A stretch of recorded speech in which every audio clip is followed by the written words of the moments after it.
Hi, I'm Donny Epstein, and we're going to demonstrate network spinal analysis in action here.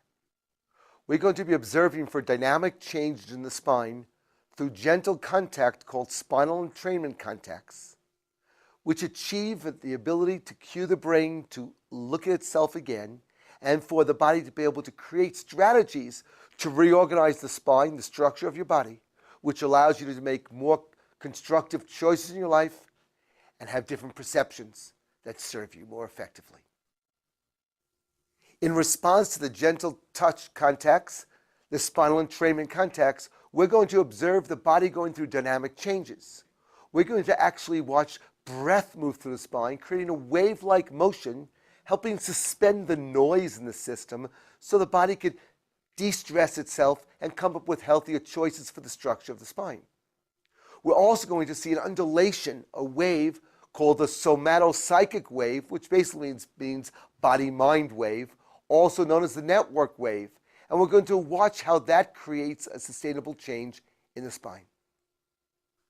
What we will do now is starting to apply the contacts of the spine called network adjustment or network spinal entrainment.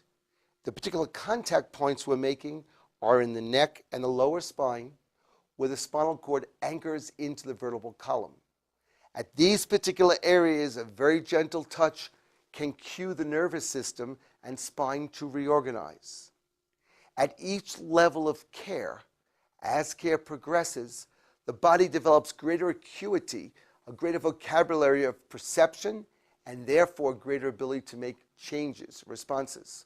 We're looking for the spine to become more flexible, adaptable, responsive in the moment, and to actually start self-adjusting, self-correcting itself with an increase in a learning curve.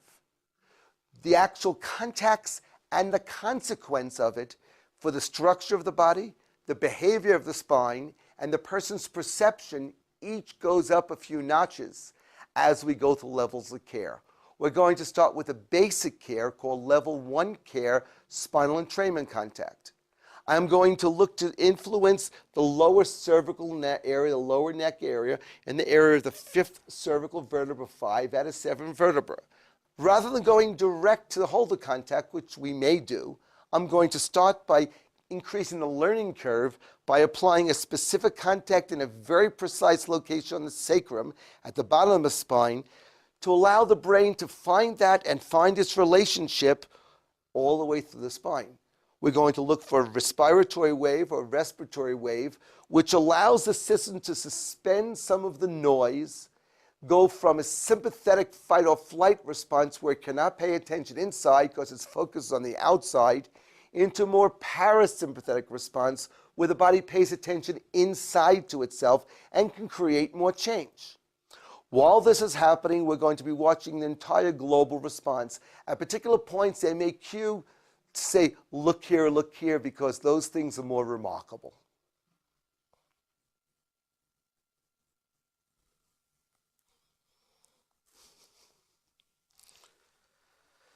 That area of the sacrum just starts riding up a little bit. If we start moving the camera up the spine, you see a respiratory wave occurring. And right now, he just started moving the shoulders.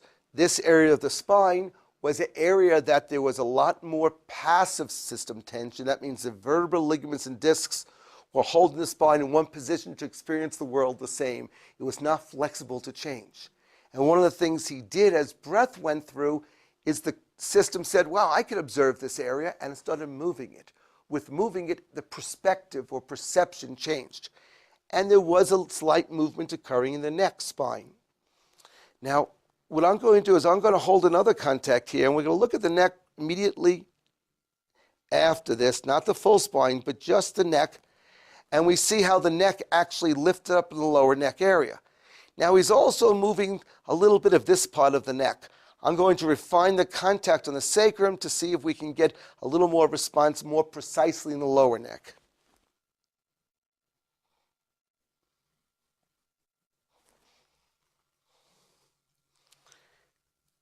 And now more of the lifting is occurring in that lower neck area because I slightly modified it. the contact. If we come back to the sacrum, we could see what I call the spinal gateway. This access point is more accessible. As I actually approach the spine, just over the area, it actually lifts up to my finger. As this occurs, the body is freezing the posture to allow a change to occur in the lower neck. That's level 1 contact. If we go down to the feet, we see he's actually moving his ankles in ways that is allowing the spinal cord to potentially move up and down and allowing the system to learn to self-regulate its tension. It's not that I want to release tension, because within the tension, within the fixation, even within pain, is wisdom and information we need. And in reorganizational healing, we don't want to eliminate these things. We want to carry these things along to be able to help the body, to be able to utilize all of these elements for growth. So we want to self-regulate the tension.